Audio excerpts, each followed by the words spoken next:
अब इस क्वेश्चन पे हम लोग आए तो भाई इसमें हम लोगों को एक इक्वेशन दे रखी है और इस इक्वेशन को सॉल्व करके हम लोगों को x की वैल्यू निकालने के लिए बोला गया है। ठीक है, बड़े ध्यान से समझना, बहुत इंपॉर्टेंट क्वेश्चन है। ठीक है, तो जब हम लोग इस इक्वेशन को देखें तो पहला टर्म हम लोगों को देखने को मिल रहा है x माइनस ए अपॉन एक्स माइनस बी।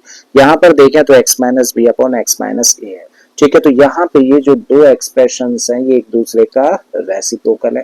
और कभी भी जब ऐसा हो कि किसी इक्वेशन में दो टर्म्स आपको एक दूसरे के रेसिप्रोकल दिख जाएं तो ऐसे केस में हम लोग क्या करते हैं भाई, एक नया वेरिएबल इंट्रोड्यूस कर देते हैं। ठीक है, तो यही चीज हम लोग यहाँ पे लगाने जा रहे हैं।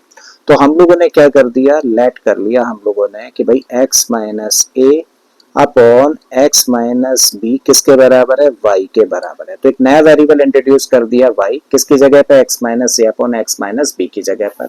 अब जब x माइनस ए upon x minus B y के इक्वल है तो इस y को चाहें तो हम लोग ऐसे भी लिख सकते हैं। और जब दोनों साइड्स को रेसिप्रोकेट करें तो x माइनस बी इधर बनेगा और अपॉन में क्या आ जाएगा, x माइनस ए। इस साइड को रेसिप्रोकेट करें तो इसको लिख सकते हैं 1 अपॉन y। ठीक है, तो x माइनस ए अपॉन एक्स माइनस बी अगर y के बराबर है तो x minus B upon x minus A किसके बराबर होगा, 1 अपॉन y के बराबर होगा। ठीक है, तो रख देते हैं भाई। सो इसकी जगह पे हम लोगों ने रखा y प्लस यहाँ पे क्या रखेंगे तब 1 अपॉन वाई और इक्वल में a upon b plus b upon a, as it is हम लोगों ने रख दिया। राइट, अब हम लोगों के सामने जो इक्वेशन तैयार हो रही है उस इक्वेशन में हम लोग देख रहे हैं कि भैया यहाँ पे तीन टर्म्स हैं जो कि फ्रैक्शनल फॉर्म में है और ये फ्रैक्शंस ना बड़ा गड़बड़ कराता है। इस फ्रैक्शनल फॉर्म को हम लोगों को जल्दी से जल्दी हटाने की कोशिश करनी चाहिए। ठीक है, तो इसके लिए हम लोग क्या करते हैं, अगर दो या दो से ज्यादा टर्म्स आपको फ्रैक्शनल फॉर्म में दिखें तो ऐसे केस में उनके डिनोमिनेटर्स का निकालो एलसीएम। तो y, b और a, जब तीनों का एलसीएम लेंगे तो क्या आएगा, एलसीएम a b y आ जाएगा। तो a b y से इस इक्वेशन की दोनों साइड्स को कर दो मल्टीप्लाई। दोनों साइड्स कहने का मतलब हर एक टर्म को मल्टीप्लाई कर दो।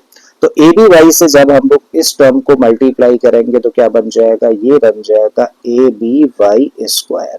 ठीक है, इस टर्म को अगर हम लोग ए बी वाई से मल्टीप्लाई करेंगे तो वाई से वाई कैंसिल हो जाएगा, तब यहाँ पे क्या बचेगा, यहाँ पे रहेगा ए बी। इक्वल के इधर आ जाते हैं। जब इस टर्म को हम लोग ए बी वाई से मल्टीप्लाई करेंगे तो बी से बी कैंसिल हो जाएगा, तब बचेगा क्या, ए इंटू ए। कैसे हुआ जरा समझ लो, a अपॉन बी है और इसको मल्टीप्लाई कर रहा है ए बी वाई से, तो b से तो b कैंसिल हो गया। अब a और a का मल्टीप्लाई करेंगे तो a स्क्वायर और साथ में क्या है y, रखे भाई यहाँ पर, तो आपने रख दिया a स्क्वायर y। बिल्कुल ऐसे ही b अपॉन a है ना, तो b अपॉन a का मल्टीप्लाई ए बी वाई के साथ करेंगे, a से a कट जाएगा तो यहाँ से क्या बन जाएगा, ये बन जाएगा b square y। I think कोई डाउट नहीं, चीजें समझ आ पा रही हैं। इनफैक्ट और ज्यादा बेटर फॉर्म आ गई क्योंकि अब हम लोगों का डिनोमिनेटर खत्म हो गया है। ठीक है, क्या करिए, इन दो टर्म्स को भी इधर ट्रांसपोज कर दो। सबसे पहले तो ये वाला टर्म ले लो, तो आपने रख दिया इसको ए बी वाई स्क्वायर। फिर ये वाला टर्म उठा लो तो आपने ट्रांसपोज किया इसको तो माइनस में आ जाएगा ए स्क्वायर वाई। फिर ये वाला टर्म ट्रांसपोज कर दें तो माइनस का बी स्क्वायर वाई। फिर ये वाला टर्म रख देते हैं अपनी जगह पर ही है तो प्लस का ए बी और इक्वल के इधर तक कुछ नहीं बचा तो मतलब जीरो हुआ। ठीक है, कभी भी किसी भी क्वाड्रेटिक इक्वेशन से रिलेटेड क्वेश्चन के अंदर ना अगर फोर टर्म्स बनते हुए दिख जाए, क्या बोला, अगर फोर टर्म्स बनते हुए दिख जाते हैं तो सबसे पहले अप्रोच लगाया करो, क्या इसको इस तरीके से दो दो का ग्रुप बना के फर्दर सिंप्लीफाई किया जा सकता है या फिर नहीं। ठीक है, चेक करो क्या इन दो टर्म्स में कोई चीज कॉमन है, तो आप कहेंगे यस, ए यहाँ भी है, ए यहाँ भी है, वाई यहाँ भी है और वाई यहाँ भी है, तो क्या कॉमन है, ए वाई कॉमन है। और जैसे इस टर्म में से a और y कॉमन गया तो क्या बचा, एक b बच गया और एक y। ठीक है, तो इसका मतलब बी वाई, माइनस का साइन है रखो, a तो बाहर चला गया, y बाहर चला गया तो क्या बचा, एक a रह जाता है। अब इन दो टर्म्स पर आ जाते हैं, क्या कॉमन है भाई, b यहाँ भी है और b यहाँ भी है, ले लो कॉमन, तो माइनस का b हो गया कॉमन। अब b बाहर चला गया तो यहाँ से क्या बचा, बी वाई और इस माइनस की वजह से क्या हो जाएगा माइनस, यहाँ से क्या रहने वाला है तब a, क्योंकि b तो बाहर गया common, and this equal to zero. अब फिर से देखें तो एक टर्म ये है और एक टर्म ये है, दोनों जगह पर क्या कॉमन है, दोनों जगह पर है बी वाई माइनस ए, कॉमन ले लिया। तब इस टर्म में क्या मिलेगा हम लोगों को, ए वाई, और इस टर्म से हम लोगों को मिलेगा माइनस का b and this equal to zero. ठीक है, अब आप कह सकते हो या तो ये जीरो के बराबर है या फिर ये जीरो के बराबर है, तभी प्रोडक्ट जीरो हो रहा है। तो भाई आप कह रहे हैं कि या तो बी वाई माइनस ए की वैल्यू जीरो के बराबर है या फिर ए वाई माइनस बी की वैल्यू जीरो के बराबर है। अगर ऐसा है तो भाई बी वाई किसके इक्वल होगा, ट्रांसपोज कर देते हैं तो ए के बराबर होगा, तब y की वैल्यू कितनी आ जाएगी, a अपॉन बी। ठीक है, तो इस केस में y की वैल्यू आई a अपॉन बी, बॉक्स कर देते हैं, इंपॉर्टेंट पॉइंट है। और यहां से हम लोग कह सकते हैं कि a y की वैल्यू b के बराबर होगी, तो y की वैल्यू b अपॉन a के बराबर निकल कर आ जाती है। ठीक है, तो y के लिए देखिए हम लोगों ने दो वैल्यूज निकाल दी, लेकिन फाइनली तो हम लोगों को y नहीं निकालना, हम लोगों को तो x निकालना है। ठीक है, तो वापस से क्या करिए, y की जगह पे फिर से क्या रखोगे, x माइनस ए अपॉन एक्स माइनस बी रख दो भाई इसकी जगह पे, x minus A upon x minus b and this equal to a upon b, यहाँ भी रखिए x minus A upon x minus b and this equal to b upon a।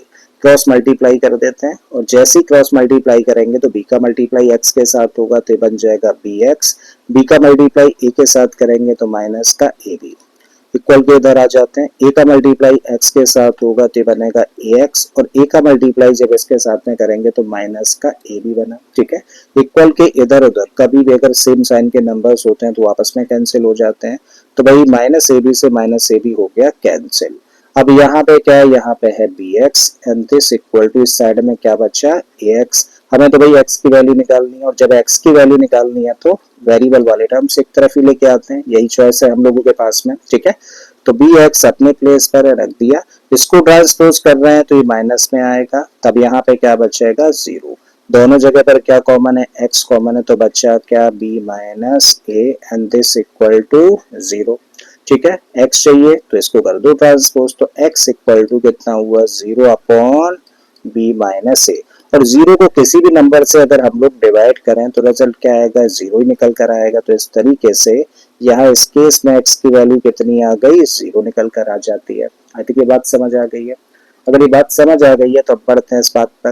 भाई यहाँ भी हम लोग क्रॉस मल्टीप्लाई कर रहे हैं, a का मल्टीप्लाई x के साथ में करेंगे तो क्या बनेगा, ax, a का मल्टीप्लाई अगर इसके साथ में करेंगे a के साथ में तो माइनस का a स्क्वायर, b का मल्टीप्लाई x के साथ में करेंगे तो bx बना और b का मल्टीप्लाई माइनस b के साथ करेंगे तो माइनस का b स्क्वायर।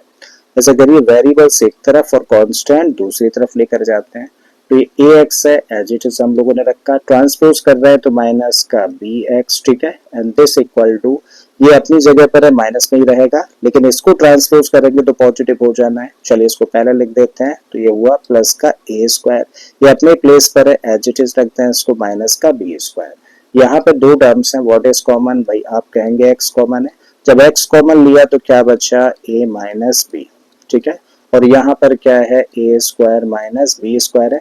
ऐसा करिए इसको, चलो नेक्स्ट स्टेप में कर देते हैं, हमें x की वैल्यू चाहिए ना तो इसको ट्रांसपोज कर देते हैं, तो x इक्वल टू, देखो इधर क्या है, a square minus b square, तो इसको फैक्टराइज करके हम लोग a प्लस बी इंटू में a माइनस बी लिख सकते हैं। और इसको ट्रांसपोज कर रहे हैं, x के साथ मल्टीप्लाई कर रहा था तो डिवीजन में चला जाएगा, तो आपने रख दिया a minus b, a minus b से माइनस बी कैंसिल हो गया, तो what is the value of x, a plus b. तो x के लिए भाई हम लोगों को दो वैल्यूज मिल जाती हैं, x या तो जीरो के बराबर है या फिर x की वैल्यू a प्लस बी के बराबर है। ठीक है, and that is the answer of this question. बहुत इंपॉर्टेंट है और आई थिंक एक एक स्टेप इसका क्लियर हो गया होगा।